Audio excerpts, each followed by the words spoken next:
quick survey of the group. How many of your titles start with manager? Hands in the air. Okay. Directors? Great. VPs in the room? There it is. Other C-suite friends? Here we go.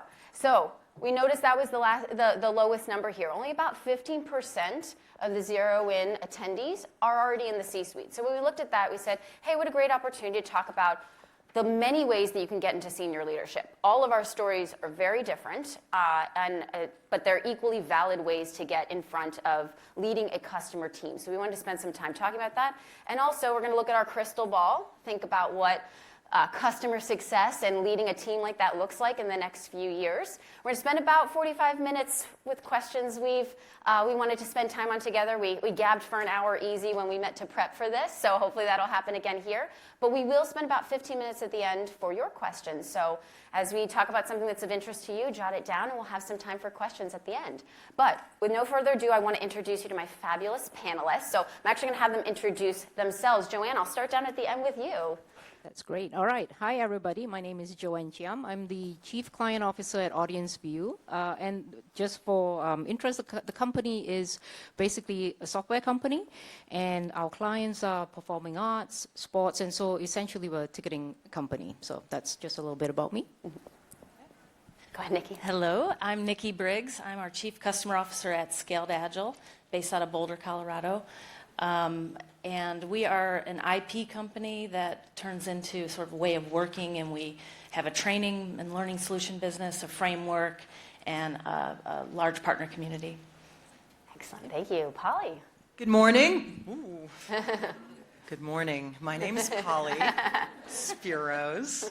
I am the Chief Revenue Officer at FuelCycle. FuelCycle is an enterprise technology platform that enables our clients, which are mostly big brands that you probably know, connect with their customers, prospects, and sometimes their competitors' customers as well, to do research engagements in a really integrated way. We have lots of integrations, a big piece of tech, and this is a pleasure to be here. I was here two times as an attendee, so it's great to be here, and looking forward to this. Thank you, thank you. So when I was thinking about who I wanted to join me here on stage, I really wanted to try to represent several different ways to get into customer leadership. So want to start off with saying, and Polly, I'll come to you first on this. Little short background about your pathway to being a CS leader, and in particular, was there something that you think of as your unlock in your career? Like,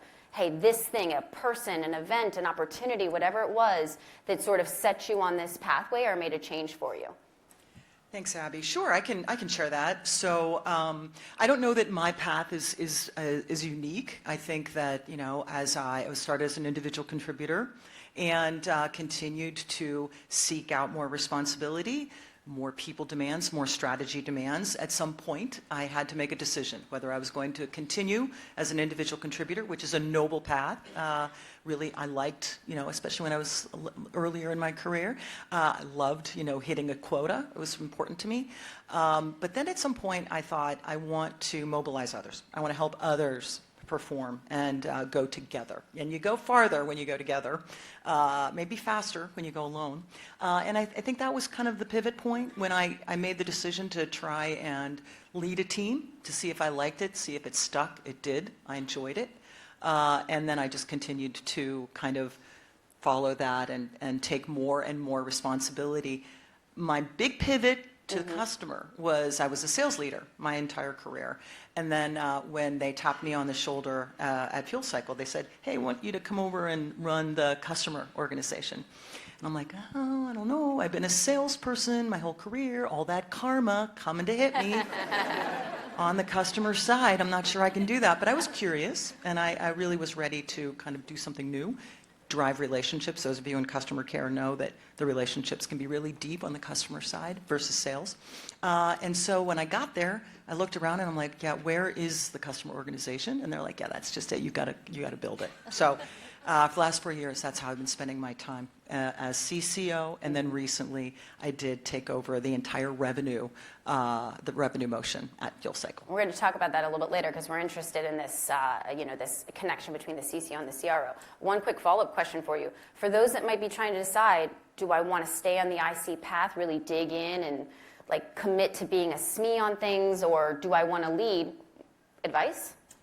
I think you got to try it. You got to try it and be willing to face the consequences of that trial. You might not like it. You might want to continue to be an IC. And by the way, I want to underscore, that is a noble path. That is a noble career path to be an IC. There is a lot of responsibility, a lot of generosity that comes with being a leader. And there's a big difference between being a manager and a leader, and maybe we'll get into that at some point. But you got to try it and then see if you like it. And if you don't, you can say, I think I'm an IC, and that's okay. Yeah, it's okay to change your mind all the time, all the time. Nikki, how about you? Tell us a little bit about how you got to where you're at and if you have an unlock moment.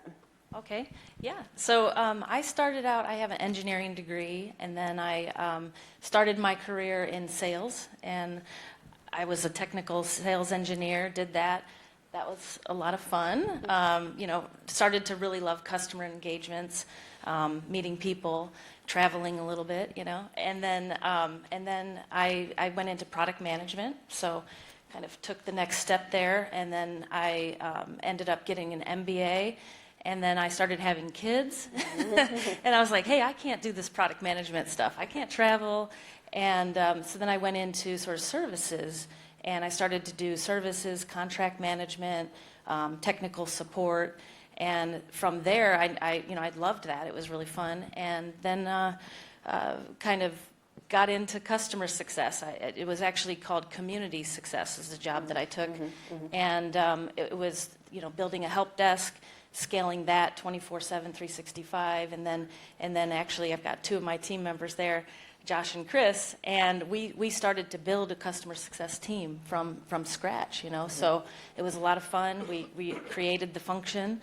And yeah. I don't know, have I even answered the question? You did. And I will say, I think it's interesting that both of you, and I think we're going to hear a little bit of this from Joanne as well, still a lot of CS leaders, they're building the function from the ground up, which is, it can be challenging and interesting, wonderful, horrible, all at the same time. So we'll talk a little bit more about some potential pitfalls in that. I do want to ask you one question. You and I share a background in product management. Okay. I think a lot of CS people get interested in product because, hey, you're the ones out there trying to explain why it does that thing when the customer's like, that makes no sense. Why would it do it that way? So a lot of CS people get interested in product. For someone who's interested in product who's in CS right now, any thoughts if they are actually potentially interested in pivoting, anything you'd say to them? Yeah. It's definitely a great synergy. I mean, we have to be the champion to get that voice to the product team, and sometimes it's not very easy. So if you're in product management, try to listen to your customer success team. They know what they're talking about. My product team is here today, by the way, so look around. They're around. They're here. Yeah, we know what we're talking about, and we do take the brunt of it, when something's not working or the product needs to change. In fact, I think our team wants to talk to you, Abby. Oh, great. About something. Amazing. Let's do it. Yeah. Yep. I was going to say, I made the offer. No. Awesome. Well, Joanne, bring us home here. Let's hear a little bit about your pathway to where you're at, and if you have an unlock moment.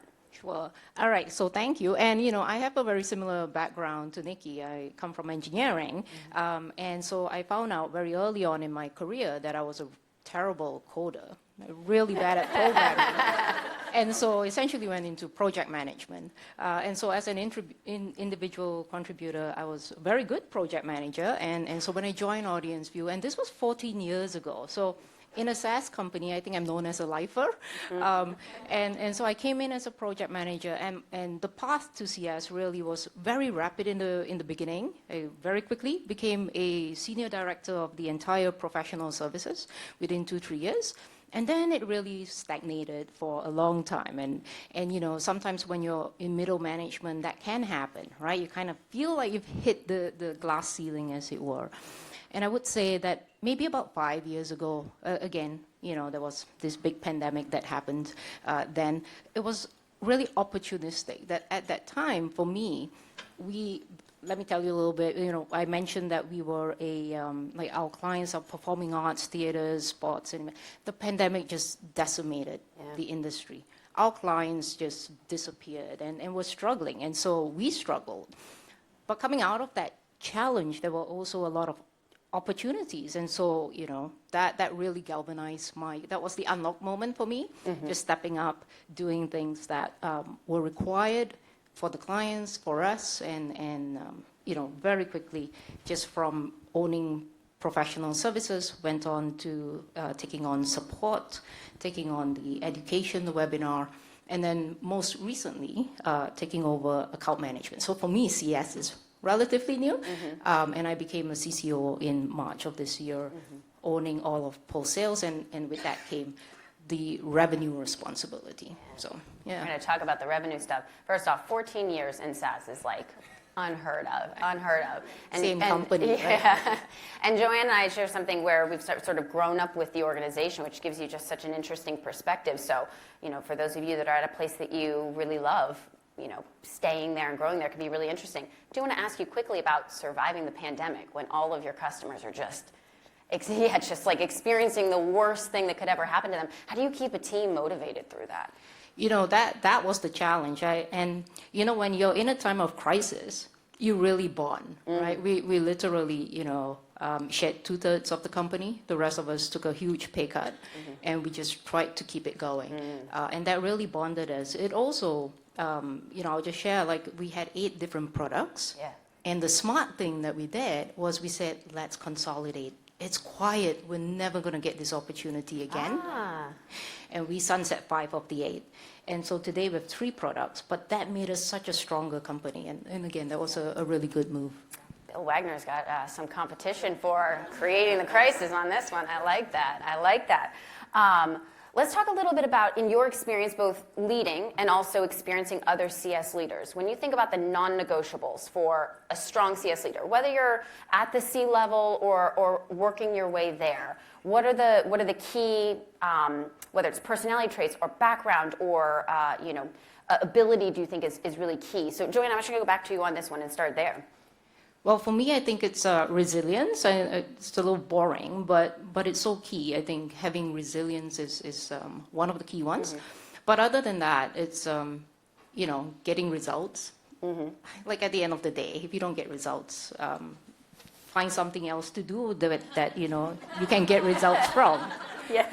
Okay, so get results. Realize you're not a good coder and move on. Yeah, move on. And then the last one is just maintain curiosity and be creative, because I think like things change. There's so much innovation happening, and if you're not curious all the time, and I will say for somebody that's been in a company for 14 years, you can be seen. There's a brand that might say, okay, you're a bit stagnant. So if you don't have that, innovation and the curiosity, like that can affect your brand. So again, just to the lifers out there. Yeah, I love that.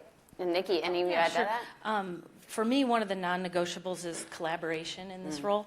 I mean, as a CCO, you really have to get across the entire organization, and so collaboration is key. And then I think transparency, really being very active about sharing the customer feedback and the requirements and the scores and everything.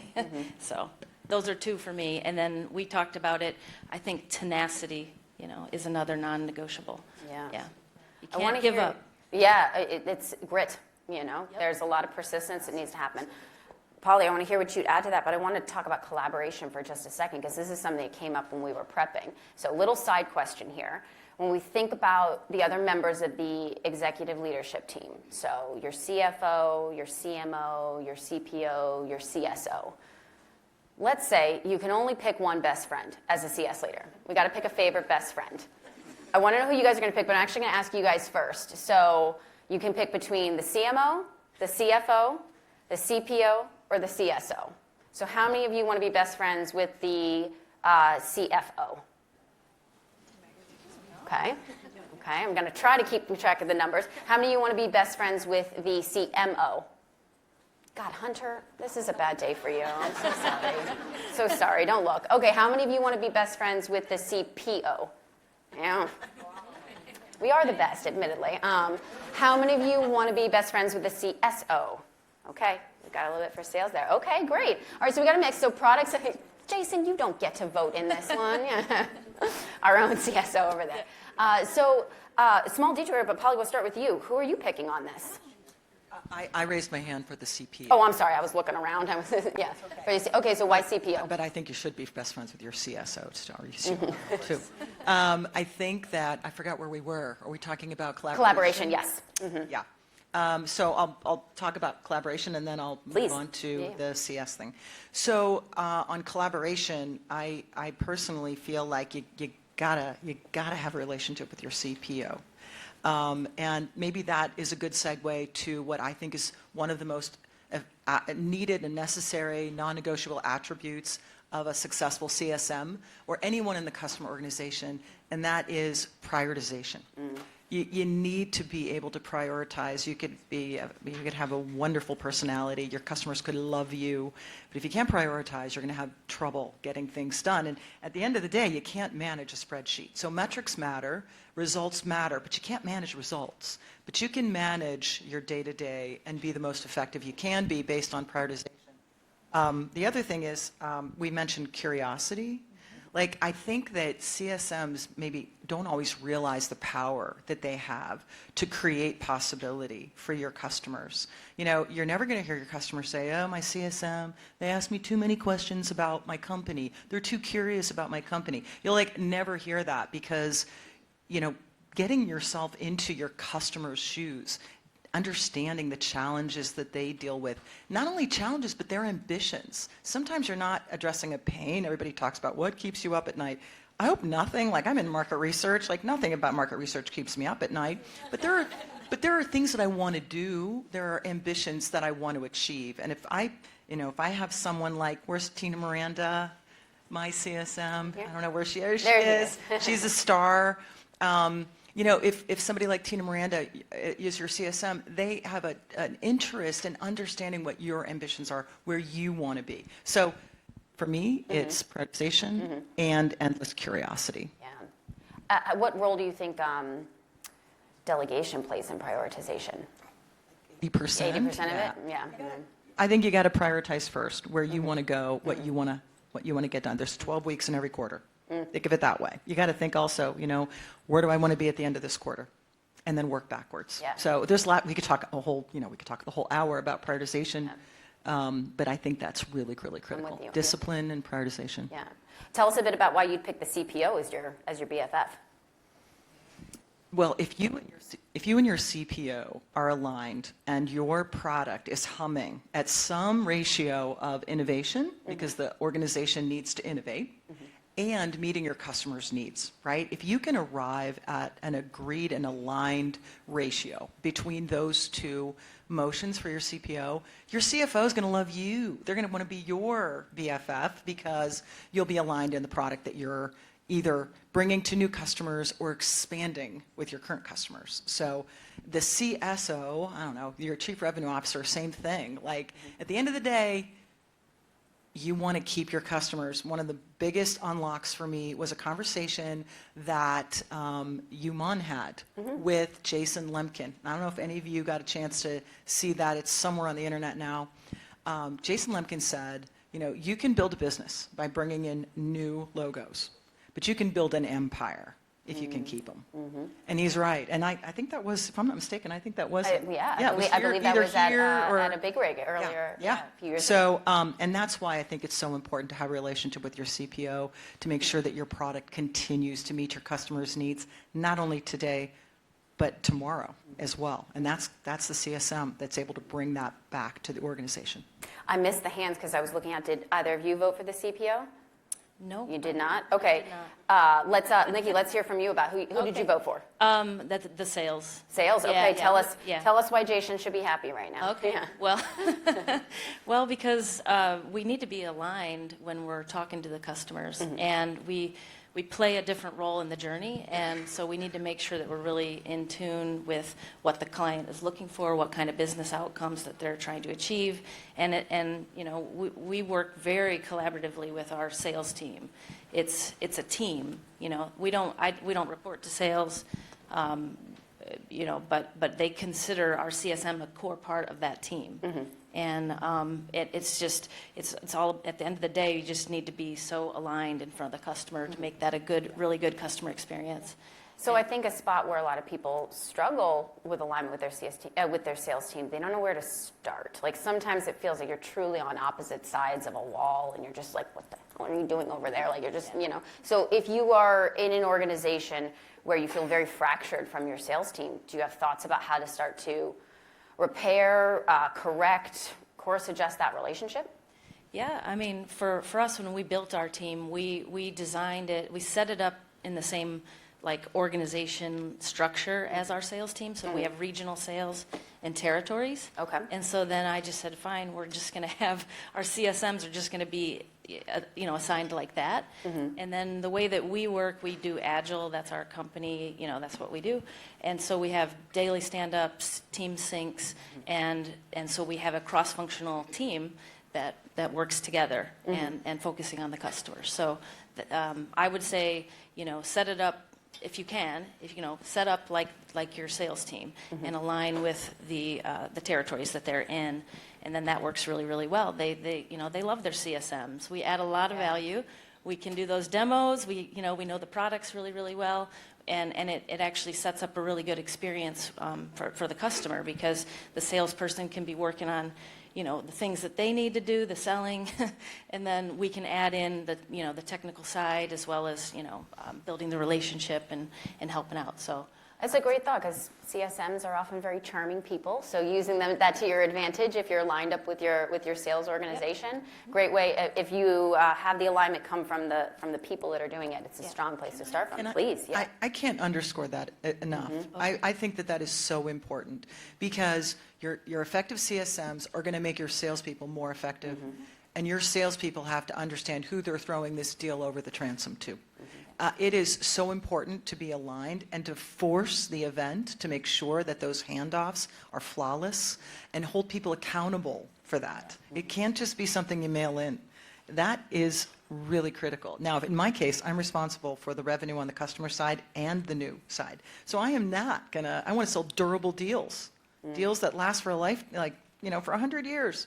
But the organization has to commit to that. That's got to be something that is considered to be a priority, and the executive leadership team really needs to get behind that and understand the value of getting the customer team toward the end of the funnel, getting them introduced. Everybody wants to know who's going to take care of them after the sale.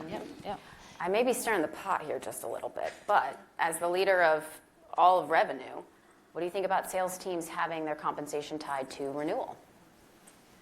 All of my SMEs are tied to renewal. Salespeople tied to renewal. That's interesting. We love the idea, yes? I love the idea. Yeah? I love the idea. I think that what may work, and this is in my organization, is the deal's got to last, or you get a clawback. If it churns in the first 12 months, that commission doesn't happen. You heard it here, guys. Now you can take it home. So Tell your CRO. There. So I don't know is. if their revenue There is tied, or excuse me, if their compensation is tied to renewal, but their compensation is definitely tied to that, especially 12 that first month year. yes, that successful start. It's fair. It's fair.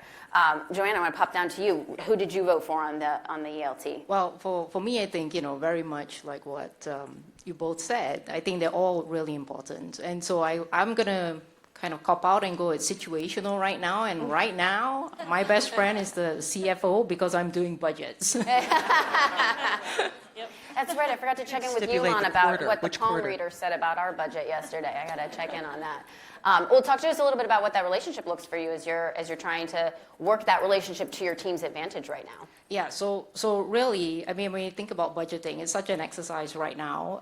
And just a bit of background, we are private equity owned, and so that comes with its own pressures. So you see some nods around. So for me, the relationship's really important, because without having clarity around what next year could look like, you would be setting yourself and your team up for a really difficult year. And so for me, it's very much crunching the numbers, just making sure that we are set up for success, but what we can control. There are a lot of headwinds in this economy, in this world, that we can't, and not just the economy, but the other thing that we're all talking about is AI. And so just making some big bets, some assumptions about what's going to happen next year and just running with it, right? So I think communication is very important, collaboration. For us at the C-suite level or the leadership level, we bring in all the VPs as well. And we have this concept of team one. And this is one team, and the whole team has got to focus on the company's outcome. And so we very much use that framework to drive. That's right. You were telling us when we were prepping that your leadership is actually much wider than just your C-suite, which is a great way to also foster the next level of leadership by really bringing them in and exposing them to the decision making and the thought process and the data and all that good stuff. So love that. All right, we're going to shift a little challenging. I think what a lot of people who are trying to get to the level that you all are at want to know, okay, what are the big speed bumps that I might run into? So I'd love to hear from each of you around a challenge that you faced or a situation that happened that really helped you understand what it means to be an effective leader, challenges that people who are headed on this pathway might want to anticipate. So Nikki, I'm going to start with you. Do you have a horror story for us? No, I don't think I have really a horror story. Nikki's lived a charmed life. It's been all going up. For me, I think it was really just experimenting with different functions throughout my career, and then getting kind of very well-rounded in terms of business, and then that's really helped me a lot. I can talk to the sales team, I can talk to the customer, I can talk to the product, and so I think, if I had any advice, it would be to really take chances. You don't have to always just stay in your lane, and if you get an opportunity, and I did get an opportunity. I mean, my leader, our CEO, Nikki, build this for me, and okay, I'm going to do it, get it done. You get that done. Now what? Now what's next? Give me something else to do, and that's really much been my career. I think so. Execution, just getting things done, collaborating, continuing to learn. I think that's a really important thing that got me here. I got my MBA. I like to read a lot of books.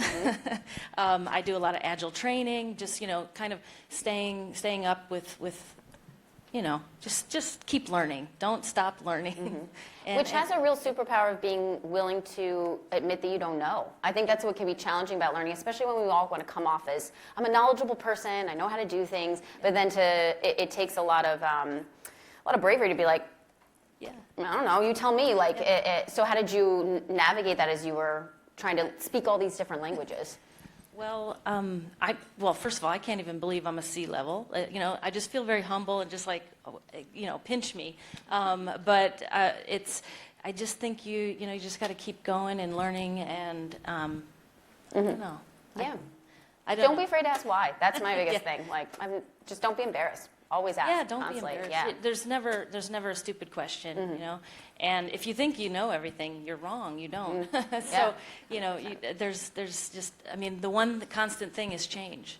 So, just being able to go through the change and learning and not being afraid to change, fail fast. That's kind of been my mentality. Yeah. Polly, what about you? Advice or a hurdle you hit that you'd advise others coming to look out for? First of all, I agree with everything that Nikki just said. If you ever reach a point where you're like, this is it, then I recommend not going for a leadership role, because it's a constant journey of learning. The other thing I think is important, and I'll stick to this because you can talk about a lot of things, is the transition from management to leadership. And that is significant. When you're a good manager, a solid manager is going to execute a strategy that either their boss, their leadership team, hopefully the company has a strategy. So a manager really is an execution phase. Managers are very popular and very busy people. Middle managers, especially right now in most organizations, they really are the linchpin to whether a customer organization or a company will be successful, is the kind of the high-performing middle managers that are in a company. The transition from being that manager to a leader, it requires, in my opinion, a handful of things. First, you have to want to lead. That's really important.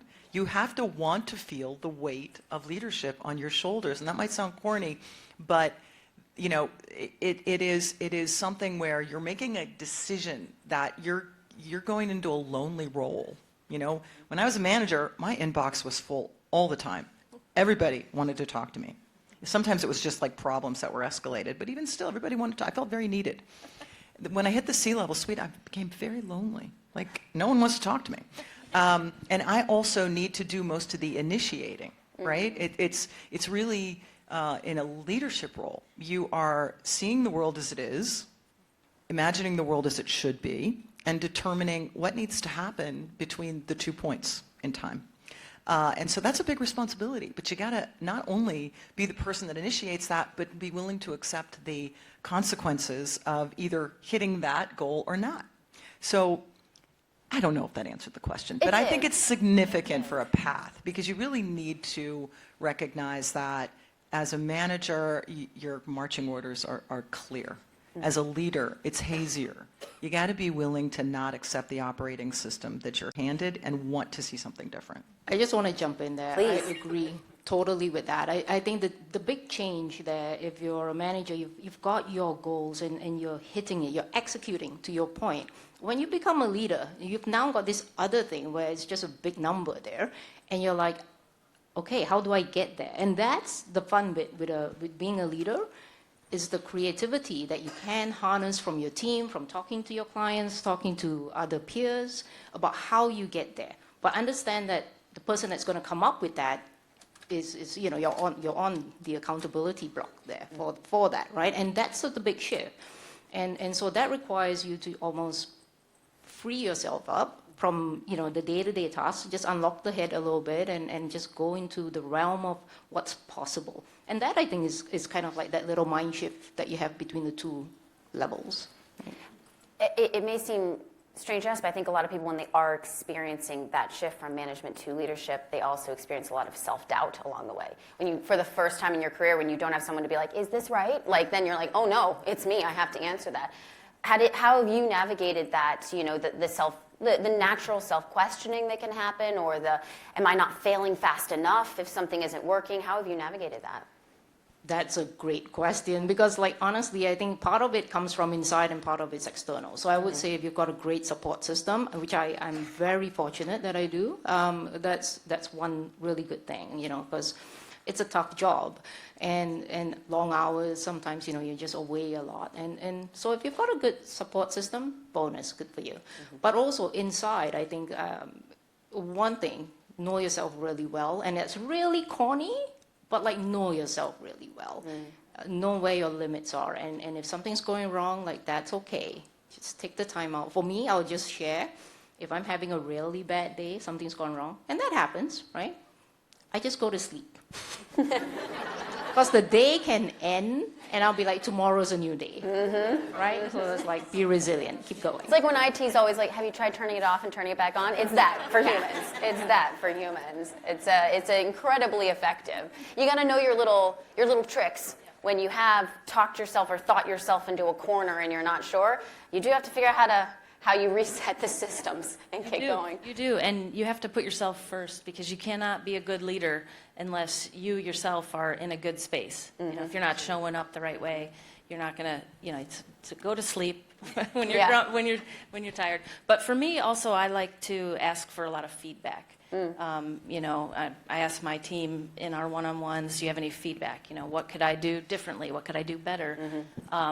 And I also try to provide feedback too. You know, it's a two-way street there, but feedback is a gift. So ask for it from everyone. And building a true feedback culture, not a lip service feedback culture, is that's a challenge. You know, it's easy to say, do you have feedback? But is it happening in a room where it feels, you know, safe and appropriate and possible to give true feedback? Yeah, and that really does come from the top down. So we've got about 10-ish more minutes before we want to get to your questions, so start jotting stuff down. I want to shift us a little bit to what we think CS and CS leadership is going to look like, or revenue leadership as well is going to look like here in a little bit. So we did the CS leadership study again this year. It's our 5th year doing it. And one of the interesting things that came out of it is the number of CCOs that are reporting directly to CEOs went down about 7 percentage points, and all 7 of those went to the CCO reporting to the CRO. So my first question here, and I'm going to come to you on this one, probably because you just made the shift. What do you think of that? Do we think CCO is going away and going to become the CRO? Do we think do you think that trend of the CCO coming up through the CRO is going to extend? Did you guys replace someone underneath you as CCO when you stepped into CRO? So what's that look like for you to make that transition? And do you think others of us in leadership should be looking for that transition as well? So Sorry, that was an enormous question. Like, tell me everything that's going to happen. One of the things that I have learned is that there are great companies out there and there are not great companies out there. And there are not great companies that are very successful from a revenue perspective. Sure. And they make a lot of money. Doesn't mean they're a great company. Won't want to work for them. So this is my point of view, and I think that it's shared by a lot of people who are interested in building institutional capacity and building companies that could last for 100 years. So from that standpoint, I want to work for a company that wants to last for 100 years, as an example. If you don't have somebody, one person, responsible for the voice of the customer at the leadership table, it doesn't matter what their title is. They have to have a place, they have to have a seat at the leadership table. Then you're not going to be a company that's going to last for 100 years. I mean, you might last in some iteration, but so the title is less important than the voice and the respect and authority provided to that voice. We did not create another CCO role. Okay. However, I have a vice president of client accounts who is doing everything that I did. Okay. And he is really good at it. And he reports to me because, again, I want to sell durable deals, right? I want to sell deals that we have long-term customer relationships. And the only way that works is if you have one person responsible for the customer motion. I think what happens is the customer, everybody knows the customer is important, but that voice becomes diffused because we don't have one point of accountability to make sure that that customer voice, customer needs are being filtered and tentacled throughout the organization, and that investment is allocated toward addressing those needs. So more than anything, accountability is more important than who reports to whom. You need one person as opposed to a team. It's got to be one person that runs a team. Yeah, there needs to be a tip of the spear, if you will. You know, when we were talking about this during our prep, and Joanne, you brought a little bit about how your leadership team is extended out and now been bigger. We were talking a little bit about how we think executive leadership teams in general might be changing in the next few years. Any thoughts you have on that? It's really interesting because I became CCO in March, and I think about 3 months ago, Steve joined, and he's the CRO. And so on our leadership team, we've got both. And again, I think it's, you know, when you dig into the details of it, really is the roles and responsibilities, right? And at the end of the day, will there be a shift? Maybe, I don't know. I'll ask when I go back. But honestly, I think like the CRO role, I think is something that has continued to, in terms of trend, continue to keep going up. And I can see a path where, you know, in the future, would the CCO role report into the CRO? Again, aside from title, at the end of the day, it doesn't really matter. You know, could you see that happening? Maybe, could be, you know. So for me, that would be my answer. Maybe, could be. But at the end of the day, it's the split in the role. So today, there's a very clear delineation. I'm responsible for all customer revenue once they're post-sales, and the CRO takes over all of sales and growth. So, Actually, let's extend that. One of my favorite, more recent stories is that HubSpot's first ever CCO is now their CEO. So we're seeing a CS leader ascend to the very top of the pile. Do we think that's, and I think it's such a lovely, HubSpot's always tried to be a customer-forward organization, so I think it's a lovely reflection of you know, a brand they've tried to put out for themselves and carry through for their customers. Do we think that CCOs are going to be like the new, we usually think, a lot of CCOs come from either like a sales or product background. Those are the classic, you know, pathways. Do we see the CCO being the CEO? I think so. I mean, Yeah? you know, I think like the customer focus is just, again, something that is sustainable for a company in terms of like, if it wants to continue and be durable, you got to focus on the customer. So for me, you know, that's a natural path for any CCO to CEO. And CCOs, you really know the business. You know how to get things done. You solve the problems. you get all the feedback. You really do know a lot. And so I could see that. I'll have to tell a quick story. I had my own conference this week Yes. in DC. Nikki's doing double duty. Yeah, we had the Safe Summit, and we were at the Gaylord, and we had our closing celebration last night. And I was chatting with some partners and stuff, and they were talking to me, and they said, "Are you going to be the next CEO of Scaled Agile?" And I was like, "No, I don't think so, not at all." And they're like, "Well, it kind of seems like it." And and I was like, "Well, thank you. That's quite a compliment." But no, our CEO is here to stay. I'm the CCO, and I love my job. So. But it's good that they saw definitely- that as a potential pathway, because they oh, could, this yeah. person knows the Yeah. business inside and out. Yeah. Feels like a great. And they hear from you that you're the face that they see and talk to. You send them emails.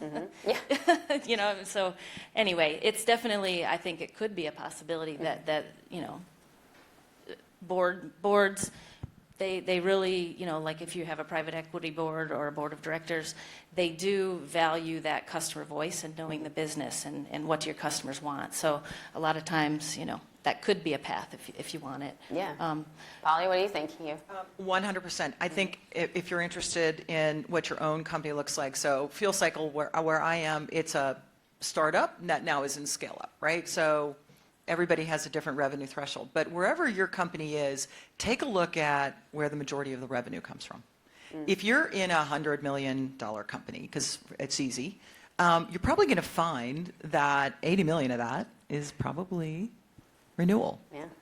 And 10 or 15 or so million is going to come from a combination of new logos and potentially, expansion, maybe some partnerships. So the reason why we take our eye off the ball is because what are the emails coming through? So-and-so just got a big deal. Look at that. Everybody sends them kudos, and we get very excited about new logos, right? We celebrate them, and the salespeople are like, look at me. And It's the cocaine of new sales, guys. and that's honestly, great. you I mean, know? we should celebrate that. But make sure you're celebrating your renewals, because it's harder and harder to keep a customer relationship over the long haul. Maybe you didn't do anything wrong. Maybe your product is meeting their needs explicitly. That company has strategy changes, priority shifts. So there's lots of reasons why a company will churn. And I think that the minute that we start to look at the balance sheet and where the revenue of a company truly is coming from, that's when you'll say, well, of course, somebody that starts in CS will be a CEO. Or of course, a CCO could be a CEO. Because really, that's the way the world really is, versus the hype that we hear when somebody somebody brings a new Yeah, logo. why don't we have a bell?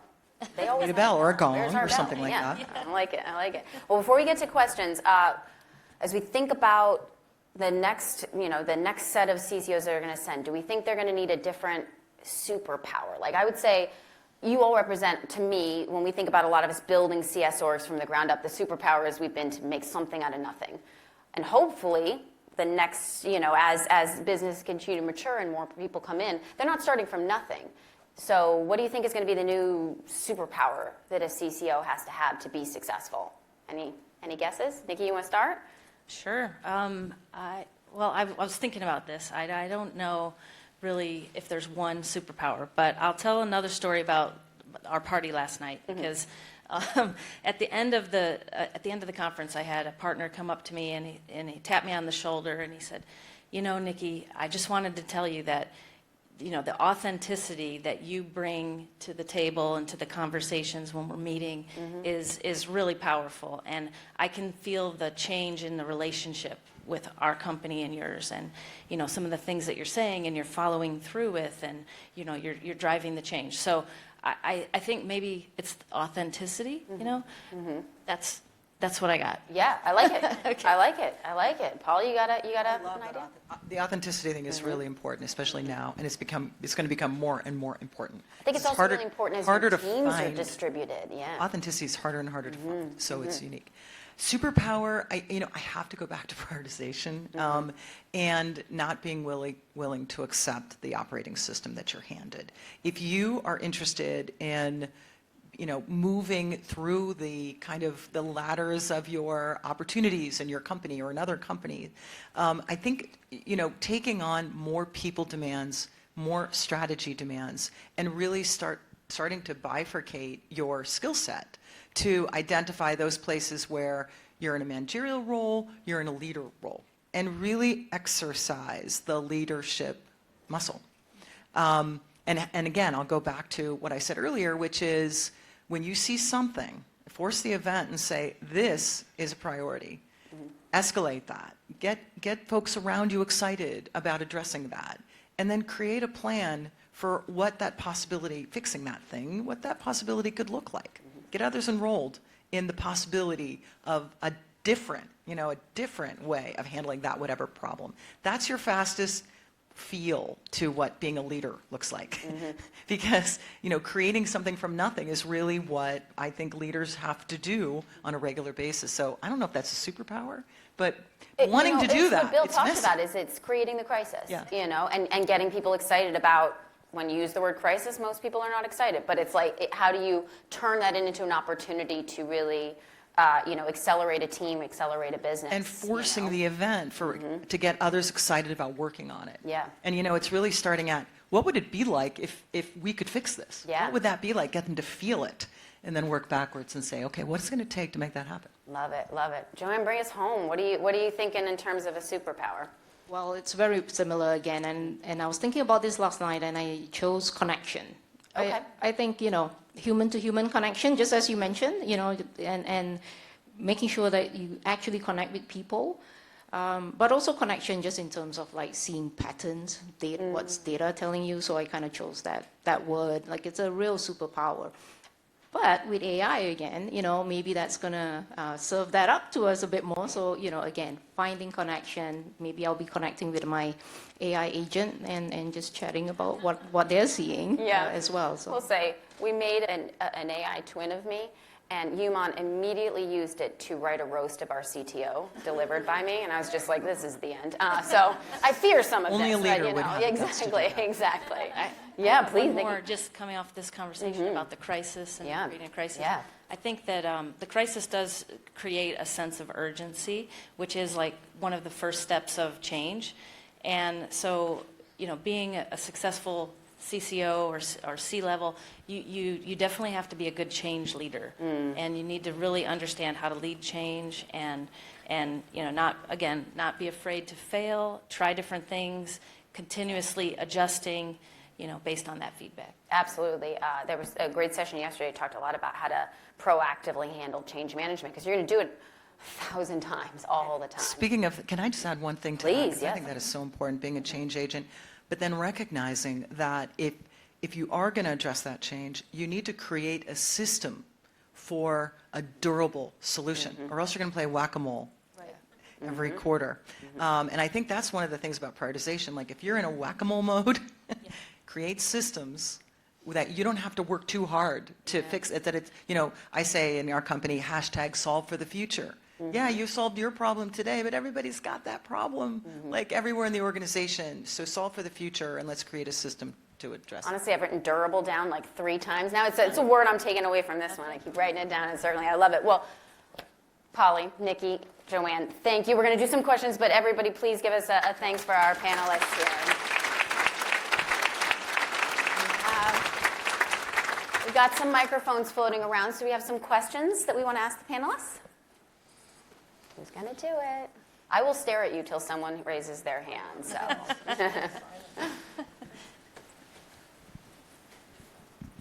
Thank you. My question is for all of you. What was the biggest challenge you encountered in moving from an IC role to a leadership role, and how did you mitigate that? For me, I'll start. Yeah. Okay. Yes. For me, I always wanted to be a leader, and the biggest problem for me was getting the chance. Someone to give you a chance, because it's easy for them to say, "Oh, you don't have any leadership experience, so no, you're not ready." So it was really being honest and saying, "I really want to be a people leader. I'll do the training, I'll learn, whatever." And you have to show your leadership skills, and then just get somebody to give you a chance. I gave them a chance, and they are really, really good leaders. So it's that. So find somebody and be open about your ambitions. Yeah, I'll add to that. Once somebody gives you a chance and you're in that role, I think for me the struggle was letting go. I was like super tied to my deliverables. I was good at it, and I struggled to let it go and go, look, I need to pass this to somebody else and really take on a different role. So I think it's two things. One, you get a chance, but once you're in there, there's also that demon that you need to fight, right? To just say okay, I need to just kind of. Actually, Joanne, I'll go one on top of that as well. I know this, I want you guys to immediately answer, but I will say, when I first made the shift, as I was struggling to let go, I was also struggling to feel successful, because what success felt like for me was very patterned to individual, it was like putting coins in, and I'm like, yeah, I solved that situation. And then when I took a step back, I struggled at first to be like, where am I getting some reward for what I'm doing? So expect that that's a transition period where you redefine for yourself what success looks like, and that it's not a comfortable transition period, but you will get there. Yeah. It's having the joy of others. Yeah, no, the joy of others, generosity, big thing. I had a similar experience as an IC. I don't know that I held on to things, but I was in the engine room a lot. And one of my mentors said, you got to decide, Polly, whether you want to be at the helm or in the engine room. Because when you're in the engine room, there's no one at the helm. So you got to decide, and it's a transition, it's learning, and again, you got to want it. You got to want to get out of the engine room. So. Yeah, that's awesome. Yeah, I was wondering. Oh. Phone, microphone. I think it's Just stand Hello? up. There you go. Hello. real loud. Hi, thank you so much for the panel. When you did get into the C-suite role, all of you seem like you have really different styles. So I was curious to know, how did you find your leadership style? Great question. Can I take this one? Please. Please. We work on this a lot at the company. One, everybody has a different working style, and we take tests, we get together as a leadership team, and we work on trust, number one. So I have a different working style, and the company encourages you to just be yourself. Come in with your style, because that's just you. A different leader comes in with their style. We just have to understand how they work, and when we learn to assume positive intent with everything that a leader is coming in with, and work together in that way. So I think trust building for us is very high, because without trust, it doesn't matter. You don't get very far in anything you do. So trust at the leadership level, I think, is so key, because it just cascades down. Right? So if you've got mistrust at the top, it's just going to be a tidal wave and a tsunami at the bottom. So for us, we work on that a lot. So the working style is just very much, for me, at my company, just be who you are, right? So just show up that way. Yeah, I mean, same for me. I think it's been a lot about self-awareness. I think you brought that up earlier. I've had to take a lot of tests and, all the different assessments and everything about what you're good at or where you might need to improve, and then just taking that to heart. But it is a journey, leadership. I mean, you have to keep evolving. I'm a different leader today than I was, a month ago, and even yesterday probably. But, things like this, I'm an introvert. This is not comfortable for me at all, and I know that. But, you just have to kind of, know yourself and accept that. And so I would say, take those assessments.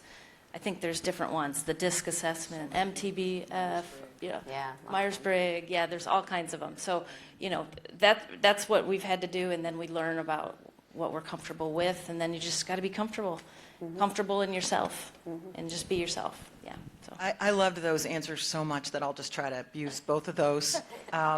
Authenticity, knowing yourself. I think, Abby, you said that.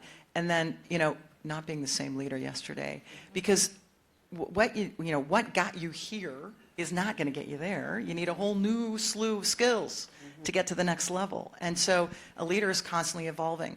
But in terms of sharing, this is not my words, you've heard this before, you really got to go with your strengths, right? And know your strengths. Know what you're good at and become the best at that.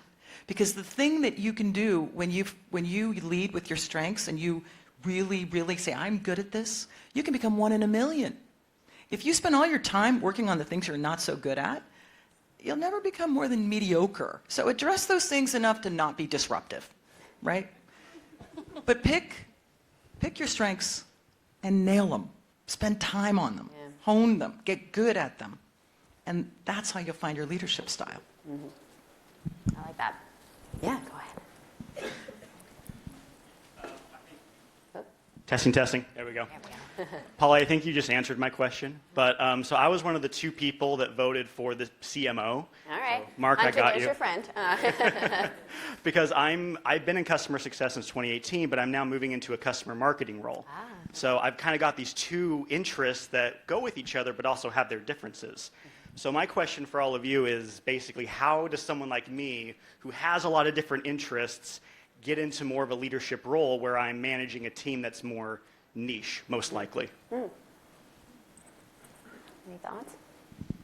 I'll quickly answer it with a little tiny story. I did a reorg in January, and there was a couple of new positions, and a couple of those folks that were taking that position said, I don't really like this title.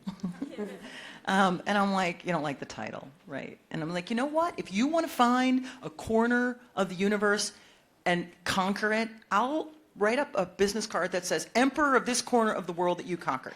I don't care what your title is. Because in every company, titles are variable, right? It's really relative. So, I mean, I'm going to go there. I'm like, I've had some titles that were pretty impressive, and believe me, the jobs weren't. So,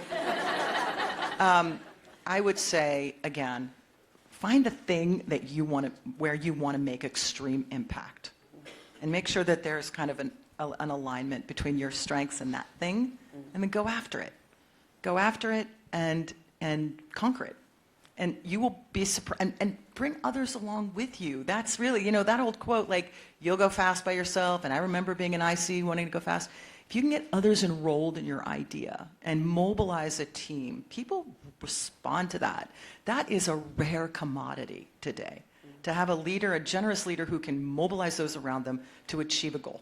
That is a rare commodity. And so if you can figure out the place in your organization or in your career where you can do that, you will absolutely stand out and you will get opportunities.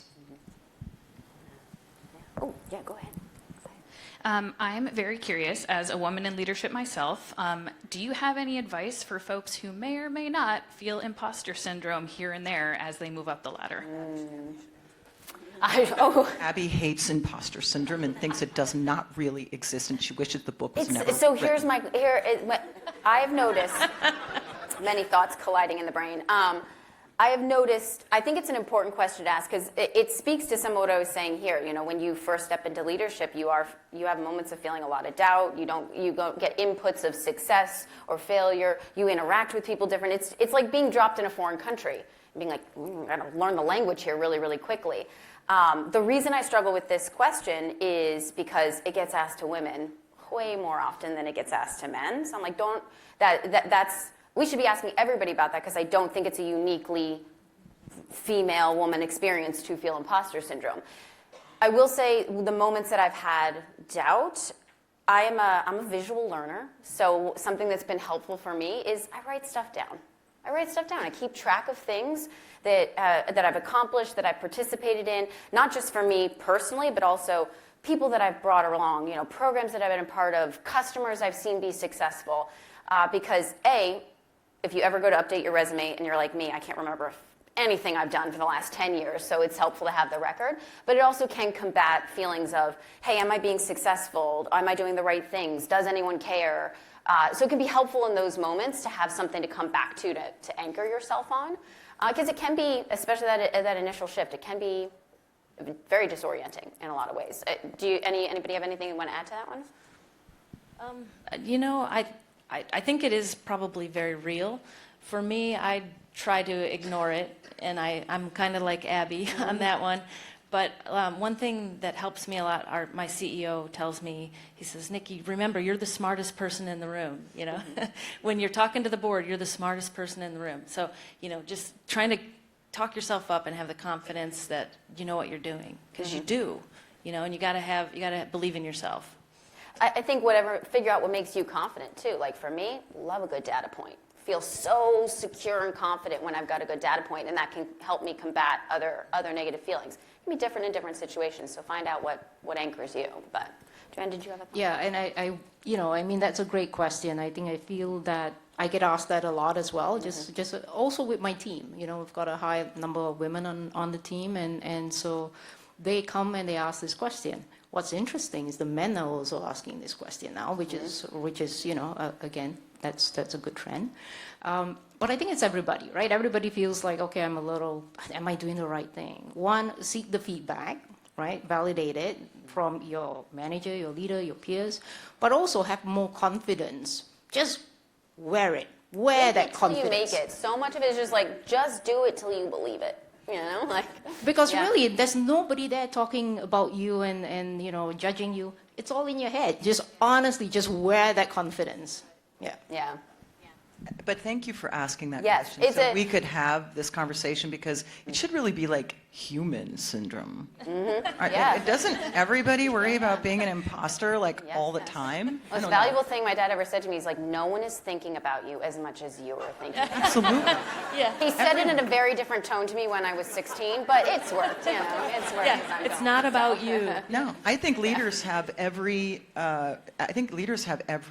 worry and concern about people judging them as you know, anyone does. It's just that we do it in public. Like we put ourselves out, mask to whatever, put ourselves out there to do that. You got to want it again, you know, but I think everybody's nervous. Everybody is worried that they don't have what it takes. And just, that's why failing fast matters. Yeah, absolutely, absolutely. And making sure that then, I struggle with the phrase failing fast because it includes the word fail in it, you know. Pivot quickly. That's our rebrand on this one. Pivot quickly. So you have got to fail. What is that, Michael? Okay to fail. Basketball fans like Michael Jordan. How many times? Oh, he lost most of his. He got 6 championships. Yeah, That's like 15 non-successful seasons. yeah. That's But he's true. like amazing. Like everybody thinks, He's the boy, he goat. was a He's good the goat. basketball player, right? We've got another one back here. Yes. Oh. Testing, microphone. Testing. There we Okay. go. All right. So 100% agree with you on the imposter syndrome. A couple of years ago, I heard somebody say the word imposter means a person is trying to defraud or pretend, and none of us are trying to do that. So doubt is natural. Doubt should make you ask questions about what you want to do or need to do. So thank you all for reaffirming that. My question is for people who are in sort of the middle level of management, many of the things that you need to do to ascend to the C-suite, there's so much that you don't know what you don't know. So especially when it comes to the financials, I hear Joanne, you talked about I'm working on budgets. If we don't have that kind of exposure, how did you all do that before you got into the role? I'd love to hear some feedback on that. Anybody got a sense there? I'll jump in here for really quick and say this is where a mentor can actually be really helpful. Hopefully you were lucky enough to have a boss who can also be a mentor, and you get a bit of a twofer there. But especially when you're trying to figure out parts of the business you haven't been exposed to, things like that, it can be helpful to go to someone who's been through before and be like, I'm trying to understand how these things connect together. I'm trying to, I'm trying to predict this thing, so what should I be looking at? And this is where network and mentoring, I think, can be extremely helpful to fill in as you have gaps at the beginning. That's at least been my experience. What about you all? 100%. Also, know your own book of business. Like if you're interested in understanding financials of the company, know your own book of business inside out. Your renewal rate, your margin, your, how many contacts you have. Are you multi-threaded everywhere? Know the stats of your own book of business first. And then that gives you a passport to have the curiosity to go to a leader and say, this is what my book of business looks like. Is this what every book of business looks like? How are we doing? And where are the benchmarks? So I think so many people are like, oh, I don't know what I don't know. You know a lot if you know your own book of business, your own purview. Know that, nail that, and then expand beyond that. Yeah.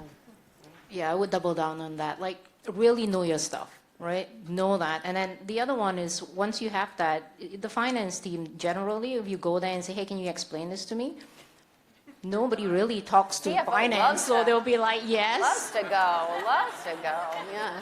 How much happy time do you to, have? let's have There's gonna coffee. be like 8 spreadsheets, you're like, I'm sorry I asked, you know. Absolutely. We'll do one more, because we're gonna get, yeah, go for it.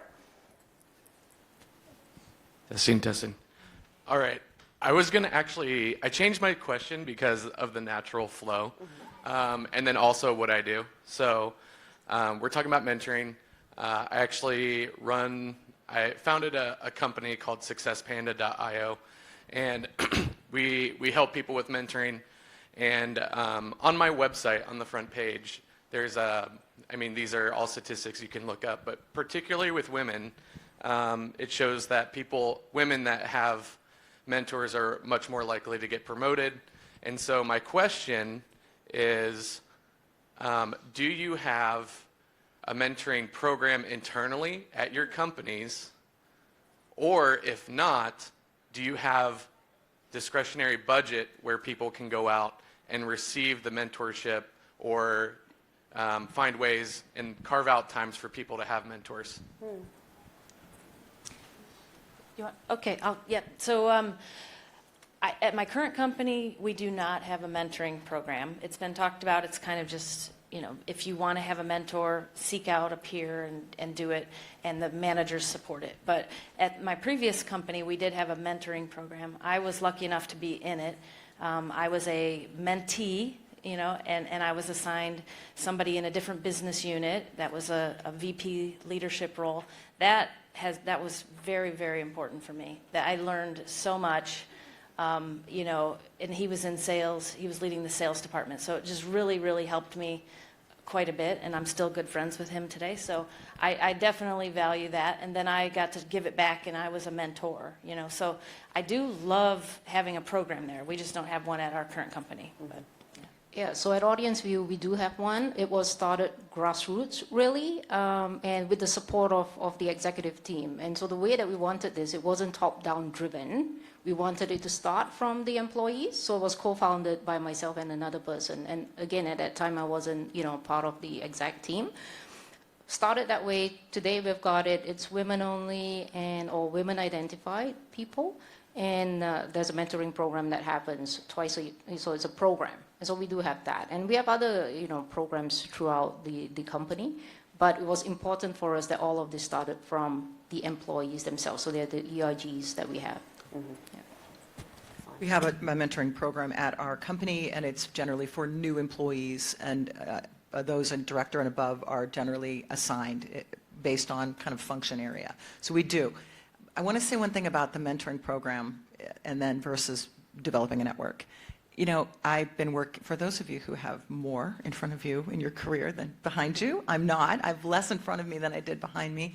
But the one thing I wish, if I said, hey, younger self, one thing, I would ask for more help.